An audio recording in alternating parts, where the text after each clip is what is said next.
Progressive Representative Alexandria Ocasio-Cortez denounced anti-Semitism in progressive spaces. Let's watch. Right now, anti-Semitism is on the rise in America and across the world. Acknowledging that fact does not take away from fights for liberation. It actually advances them. And the growth of anti-Semitic attacks and rhetoric before and since October 7th is unacceptable to all of us who believe in a better world, period. What's harder for us as progressives to recognize or understand is when anti-Semitism shows up and is normalized in our own spaces. And I want to be frank here. There is very real anti-Semitism that is in fact showing up in progressive spaces right now. And it's deeply painful and hurtful to Jews. Another guest, a former top Anti-Defamation League official, went further and said this. If your criticism of Israel is trafficking and stereotypes, you're really in the bigotry zone. I mean, stereotypes kill. That's how the Nazis got the German people to live with this so-called final solutions. AOC's video follows a Monday night pro-Palestine protest in New York City, where the protesters gathered outside an exhibition that was commemorating those killed by Hamas at the Nova Musical Festival on October 7th. Now, the Washington Examiner was not convinced of AOC's position on anti-Semitism. Author Zachary Faria wrote, quote, "Virulent anti-Semitism we are seeing at college protests is coming from students who are neck deep in the ideology of the progressive movement. Ocasio-Cortez is worried about her political movement being tainted and perhaps even future primary woes, not about the tolerance of her progressive movement. Her track record and choice of allies make it clear that her concerns are cynical, not sincere." Others were disappointed with AOC's video for different reasons. Popular ex-user Caitlin Johnstone tweeted, quote, "If you are helping to validate the completely fictional narrative that there is an epidemic of anti-Semitism on the political left, you are a facilitator of Israeli atrocities. You are helping the imperial war machine murder children." I don't know if that's the case. I think we saw plenty. We saw at least some. It's hard to quantify, right? There, a lot of the protests on college campuses, they have every right to engage in First Amendment protected activity. They have the right to object to what Israel's doing, our funding of it. I object to some of it as well. That's fine. They should not engage in anti-Semitic slogans or chants. Some of them did. I don't know that that characterizes the majority. At some campuses, it seemed like it was just a tiny number of them.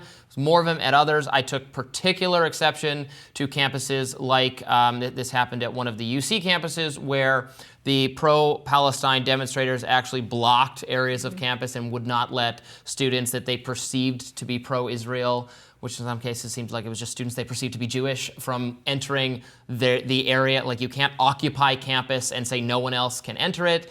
That was totally disgusting behavior. So I think, yes, AOC is correct to call out anti-Semitism, I guess, although I agree that it's just totally politically cynical here because she wants to be perceived as a more centrist, frankly, Democrat. Oh, I don't think she wants to be perceived. I mean, the left hates her, and it's things like this that have caused her I don't think she wants to be perceived as more centrist, certainly. But, she's being responsive to what was happening in New York City, right? That is her turf before national politics is.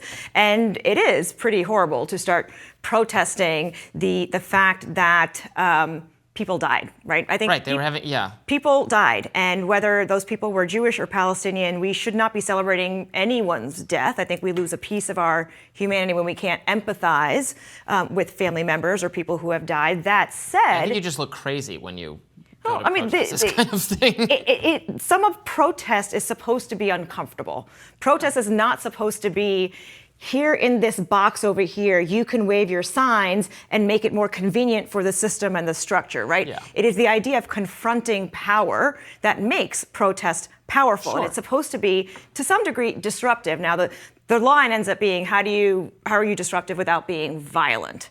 Right. And all of that under discussion. And direct the protest at the responsible party. I mean, the victims, the people who are gunned down and stabbed or whatever else at the music festival are not the, if you think what Israel is doing wrong. They're not the perpetrators of the thing you're against, right? They're the victims of a terrorist attack. So why don't you direct your protesting elsewhere? There are way too many victims in all of what is happening in Israel and Gaza, and far too few leaders who are willing to take risks that go beyond their own political interests. Period, full stop. Anti-Semitism is a problem. It's a global problem. Islamophobia is a global problem. Oh my God, hate is a problem everywhere. But to reduce these protests to just a, the slogan or what's been right or wrong eliminates the fact that young people are very deeply connected to what is happening around the world. They do not see the United States as being its own entity, disconnected from everybody else. They take a really strong sense of responsibility for things like climate change, for humanitarian interests and human rights overseas. I think that is wonderful. I think the fact that students who are of multiple religious persuasions are banding together to say they are against continued war. Yeah. These are anti-war protests, of which there are multiple elements that have been problematic. I mean, that is the nature of any group activity, is you're not gonna like everything that everyone says. Yeah, and look, I'm anti-war as well, and I know, coming from the right, how accusations of anti-Semitism have been wielded in bad faith in the past by organizations like the Anti-Defamation League, frankly, and others who've come up with these hate crime statistics to make it sound like you got to give more money to us because everything's always getting worse, and everyone we disagree with politically on the right is engaged in anti-Semitism. That is the job of an advocacy group, is to get attention for their issue. To grift people? No, I don't think so. that is the statistics and data help us understand who we are, what's going on, whether it's in science or what's going on inside of our society. So advocacy groups are going to advocate. That's their job. My point is, I'm a little bit more immune to this I don't want to get into go down that rabbit hole where we say this advocacy group has more of a right in the oppression Olympics to complain than this other group over here, right? Bad things are happening to multiple different groups around the world. And unfortunately, right and left often meet in that area of, let's band together on, for example, being white nationalists. May have different policy differences, but hey, at least we all agree that we hate other people. Yeah.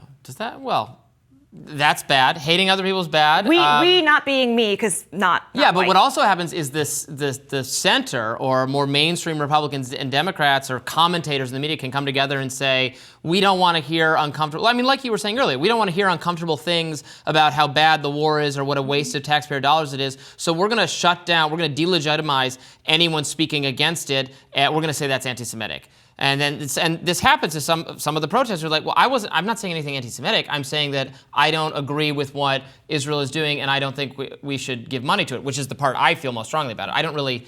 I want the U.S. to be as uninvolved in the Middle East as possible. I don't think we're making it better. I don't think it's a good use of American military power or tax dollars. I think our decades-long experiment in trying to help or fix this part of the world has made it more destabilized and made us less safe. So I want to disinvest from it as much as possible. Frankly, that's what no one in power seems to ever want to do. Donald Trump did it a little bit. Barack Obama talked about doing it. Joe Biden did it on Afghanistan. You know who President Trump put in charge of Middle East peace?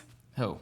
Jared Kushner. Yeah, that was a big mistake. That's why nobody likes him. Yeah. Did a little bit. And actually, nobody likes Kushner. It was a major betrayal of the MAGA base. The other data point that is worth mentioning about, as you said, he did a little bit to help. Yeah, he is the first president to take a stance and change the capital, the U.S. recognized capital of Israel, to the international city of Jerusalem. I was not trying to give Trump undue credit for Middle East. Yeah, okay, that was not fine.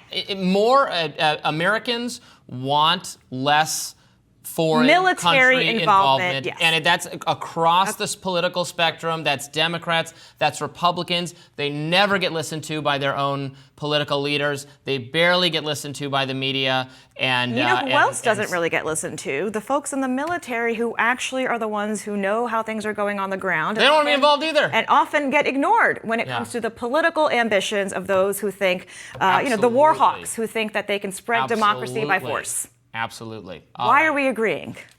This happens on Foreign Policy on the show. The right-left people, I mean, we still have healthy disagreements, but unlike in your traditional cable news debate setup where they end up agreeing on like all of the other stuff, but they end up agreeing that there should be more intervention on foreign policy. Actually, there are parts of the right and the left, speaking for a lot of Americans, who don't feel that way. So I'm not surprised at all. I think it's a good thing, and I know our viewers have a lot of views in common, whether they are on the right or left, in terms of changes to foreign policy. So we'll have more Rising right after this.